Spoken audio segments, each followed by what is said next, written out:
Jean-Luc Dufour, connu dans la Manche pour être un très très bon éleveur et très bon cavalier de jeunes chevaux depuis bien longtemps maintenant. Il est ici à la finale avec des chevaux de 5 ans qu'il prépare pour un cavalier assez célèbre. Je ne vous dis rien, on va à la rencontre de Jean-Luc.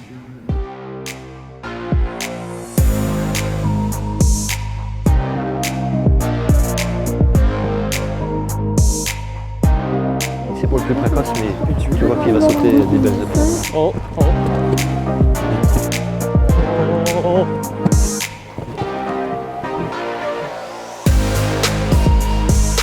Et voici Allo du Rosel qui tente sa chance maintenant. Alexandre Dufour est aux commandes pour tenter de décrocher l'or dans ce championnat. Fils de Mal Carthago et de Quinte du Rosel par le peu de Saumur.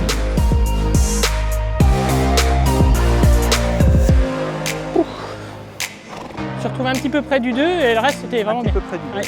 Bah, c'est toujours le contrôle, c'est un vrai taureau. Ah oui, Mais bon. il en a gagné déjà dans le contrôle. oui. Jean-Luc Dufour, je l'ai dit, éleveur, passionné, cavalier vous-même, c'est Alexandre, votre fils, qui monte ce cheval. Alors un cheval normand lui aussi, d'élevage Blain-le-Breton. Un mot d'abord sur le cheval, mais sur le propriétaire, il faut arrêter le suspense. Qui est propriétaire de ce cheval? Alors c'est Steve Garda qui l'a acheté aux ventes Nash à 3 ans. Donc moi je l'avais découvert aux sélections.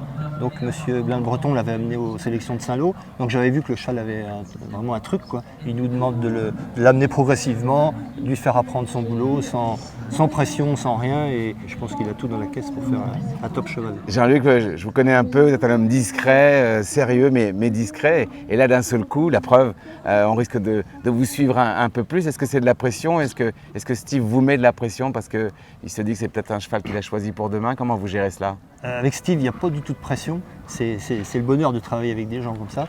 Moi, je travaille avec la femme de Steve depuis de nombreuses années. On fait des chevaux pour eux. Ils en achètent de temps en temps. Et nous, notre job, on les garde jusqu'à la fin des 6 ans. Et le but, c'est de leur garder leur intégrité mentale et physique pour ceux qui sont capables d'aborder le haut niveau plus tard. Alors, Allo du Rosel a beaucoup de tempérament, beaucoup d'amplitude. C'est vraiment le jeune cheval.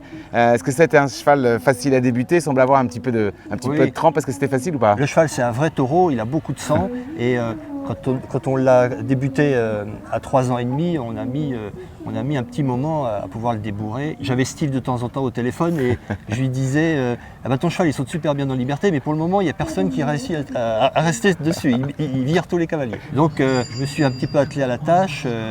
Je l'ai emmené à la plage, tout. Je partais en main avec lui, j'en revenais dessus, tranquille au port et tout. Puis il s'y est mis. Et puis j'ai fait quelques épreuves de 4 ans en fin de saison. Et puis il a super fini la saison. Mais on a été 6 mois, mais ça n'affolait pas Steve du tout. Il me disait oh, bah, c'est bon signe, quand ils ont du tempérament comme ça, c'est bon signe. Merci beaucoup Jean-Luc, vous l'avez compris, l'avenir se joue à Fontainebleau dans les jeunes chevaux. Merci et bravo Jean-Luc.